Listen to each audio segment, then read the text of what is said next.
अंदर सब जगह देख रहे हैं कि आतंकवाद को खत्म करने के लिए सारे देश कहीं न कहीं एक मंच पे आ रहे हैं, सारे एक मोर्चा बना रहे हैं।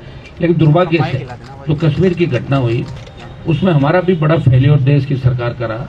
इंटेलिजेंस ब्यूरो जो दूसरे जो हमारे सिस्टम है, जिस तरह कारगिल के अंदर बड़ी घुसपैठ उस समय हुई और उसमें हमें हजारों सैनिक हमारे गंवाने पड़े जब जाके कारगिल विजय हुई। और पर्यटकों की जनसंख्या ज्यादा होती है, गुलमर्ग पहलगाम के जो इलाके हैं वहाँ सही ढंग से अगर तैनाती, क्योंकि सबसे ज्यादा मिलिट्री, पैरामिलिट्री सबसे ज्यादा श्रीनगर, जम्मू कश्मीर और अपने उन बॉर्डर के इलाकों के अंदर जहाँ कहीं न कहीं शुरुआती दौर से ये झगड़े चल रहे हैं।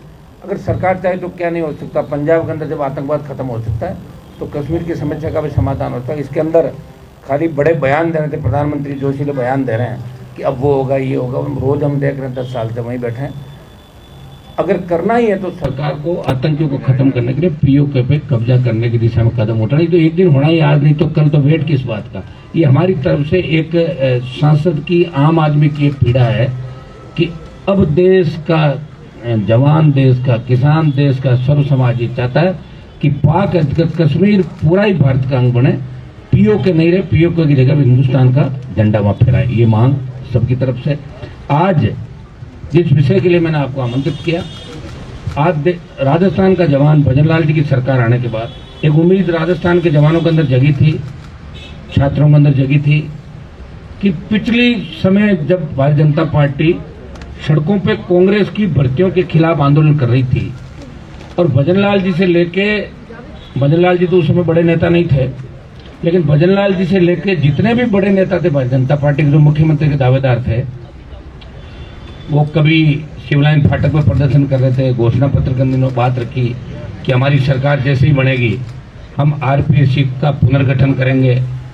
हम आरपीएससी के अंदर जो पेपर लीक की घटनाएं हुई, चाहे रीट के अंदर जब यहाँ संघर्ष हुआ उस समय कांग्रेस सरकार में रीट भर्ती हुई, उसको नहीं कर, तो रीट लेवल फर्स्ट को रद्द करने की बात भी हम लोगों ने उठाई। और बीजेपी ने बात उठाई थी कि अगर हमारी सरकार बनी तो रीट लेवल फर्स्ट को भी हम रद्द करवाएंगे, एसआई भर्ती को रद्द कराएंगे और एसआई भर्ती के साथ साथ पीटीआई 2022 की जो भर्ती है उसमें करीब करीब 90% डिग्रियां बाहर के विश्वविद्यालयों से बीपीएड की, आपकी दूसरी डिग्रियां लाके, और बच्चे यहाँ पीटीआई बन गए और बड़े गिरोह राजस्थान के तरफ। कोई सोच नहीं सकता कि राजस्थान की ये दुर्दशा हो सकती है।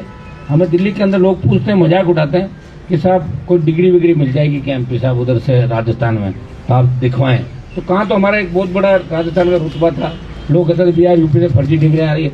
अब सारी फर्जी डिग्रियों का, गैंगवार का, अपराध का अड्डा राजस्थान बन गया। तो मदद कौन करेगा? प्रॉपर्टी का काम करें ज्यादातर बीजेपी के नेता यहाँ पे। जैसा आप मान लो कोई नहीं सुलटी तो हमें बता दो, हमें इतने में दे दो, हम इतने में आगे करा देंगे। तो धंधा चल पड़ा राजधानी के अंदर, धंधा चल पड़ा राजस्थान के अंदर, और इसका शिकार हो रहा आम आदमी, गरीब आदमी। जिस तरह की दुर्घटनाएं हो रही है, जिस तरह का नशा इस प्रदेश के अंदर फैल रहा है, एमडीएमए, आपके जो नशे के नाम आपने नहीं सुने होंगे, जिसमें व्यक्ति को कोई होश नहीं रहता, डोडा, पोस्ट, अफीम, नशे के अंदर नंबर 1 की ओर बढ़ रहे हैं। रेप की घटनाएं जो हो रही है, जिस तरह मुख्यमंत्री को खुद को 5-5 बार धमकी मिल गई, आप बताओ। तो मुख्यमंत्री खुद ही सुरक्षित नहीं है। अरे एक बार मिल जाए, 2 बार मिल जाए, 5-5 बार धमकी, ये कितनी बड़ी विडंबना है कि प्रदेश के मुख्यमंत्री को लोगों ने मजाक बना लिया, हर कोई धमकी दे देता उनको।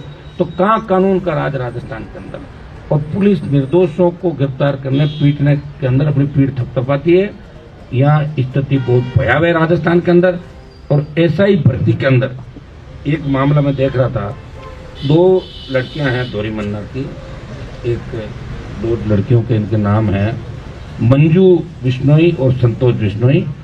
वो एसओजी के अंदर ये कहती है कि छम्मी को हमें बिठाना है, उसको 6 लाख रुपए देना है, और के बिश्नोई से पैसा लेती है 6 लाख। के बिश्नोई जो सरकार का मंत्री है, वो मंजू और उसको पैसा 6 लाख रुपए देता है। ये मैं नहीं कह रहा हूँ, एसओजी कह रही है, और पूछताछ के अंदर ये बात आई। तो ये मंत्री, मुख्यमंत्री कार्यालय के अंदर बैठे हो वरिष्ठ आईएएस अधिकारी, जिनके लिए मैंने पहले भी ट्वीट किया था, कुछ महिला मित्रों की वजह से सरकार के मंत्री और सीएमओ में बैठे अधिकारी इस एसआई भर्ती से तमाम उन लोगों को बेनकाब होने से रोक रहे हैं, जहाँ कहीं न कहीं उनको लगता है कि आँच हमारे तक नहीं आ जाए। ये राजस्थान का दुर्भाग्य है। एसआई भर्ती रद्द करें तमाम भर्तियां रद्द करें। पीटीआई 22 से तमाम जो भर्तियां हैं, जहां फर्जी डिग्रियां जो मामले चल रहे हैं, जहां एसओजी रिकमेंड कर रही है, फायरमैन की भर्ती आप देख लें, रीट लेवल का मामला मैंने बता दिया। और आप एसओजी को जांच तो दे रहे हो, एसओजी जांच का प्रयास भी कर रही है, लेकिन रीट के जो मामले थे वो सीबीआई को आपको देने चाहिए, ताकि सीबीआई उन परतों को खोलेगी कि किस नेता के कहने से आरोप आपके बीजेपी के नेता भी कांग्रेस वालों पर लगाते हैं कि आपके घर से किसने आरएस बना दिए, कितनी कलाम किसकी थी, ये कितनी थी। तो जांच क्यों नहीं करा रहे हो? आरोप तो लगा रहे हो, जांच कौन कराएगा? तो जांच कराने के लिए अब राजस्थान के जवान को सड़कों पर निकलना होगा। और राजस्थान ये संघर्ष समिति जो आंदोलन कर रही लगातार, जब इनकी पीड़ा लगातार मैं देख रहा हूं, इनके साथ भी मैं हूं हर जगह, और मैं प्रयास भी कर रहा हूं सोशल मीडिया के माध्यम से। लोकसभा जो प्लेटफार्म है, आप मुझे देखते हैं लोकसभा के प्लेटफार्म पे सबसे ज्यादा इस राजस्थान को बचाने के मुद्दे, राजस्थान को आगे बढ़ाने के जवान किसान जिनको लेकर मैंने आरपी का गठन किया, सबसे ज्यादा कौन व्यक्ति आवाज उठाता है? आप खुद कह सकते हैं कि हर वक्त लोकसभा के अंदर राजस्थान के प्रत्येक मुद्दे की हम पैरोकारी भी करते हैं, गृह मंत्री तक, प्रधानमंत्री तक की बात भी पहुंचाते हैं कि भाई आपके इस तरह के हालात राजस्थान के अंदर है। तो हमें अब ये जंग सड़कों पर लड़के जीतने हैं।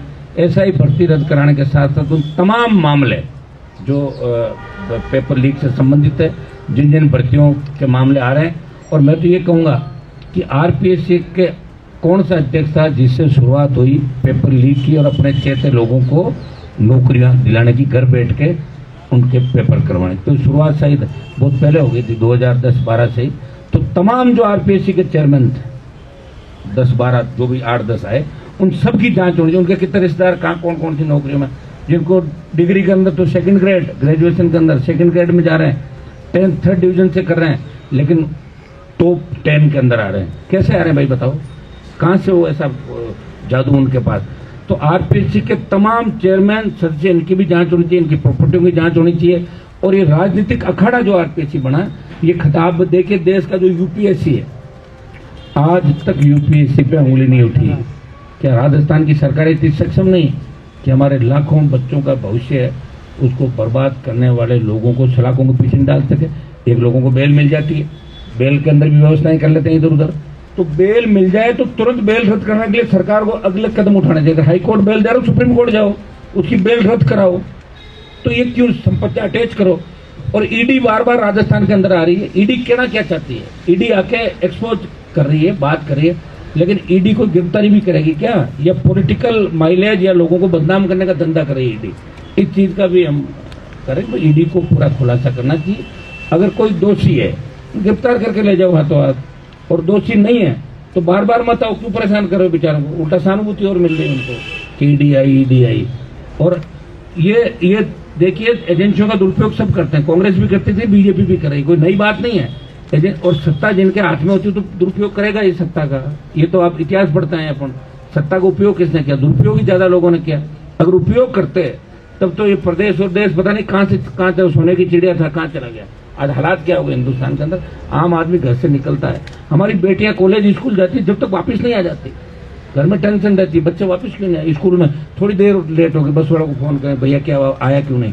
तो ये इस खौफ के साये के अंदर राजस्थान जी रहा है, खौफ के साये में देश जी रहा है। बेटियां सुरक्षित नहीं, बच्चे सुरक्षित नहीं, हमारे शोषित पीड़ित तबका सुरक्षित नहीं। जिस तरह के हालात राजस्थान के अंदर बन रहे हैं, एक तो आरपीएससी पूरी भंग करें, सारे मामलों की सीबीआई जांच हो, एक इसके साथ संजय सोतेल के साथ पूछताछ करें, और एक आरपीएससी के अंदर भी मेंबर ही नहीं है तो इसका रद्द करके पुनर्गठन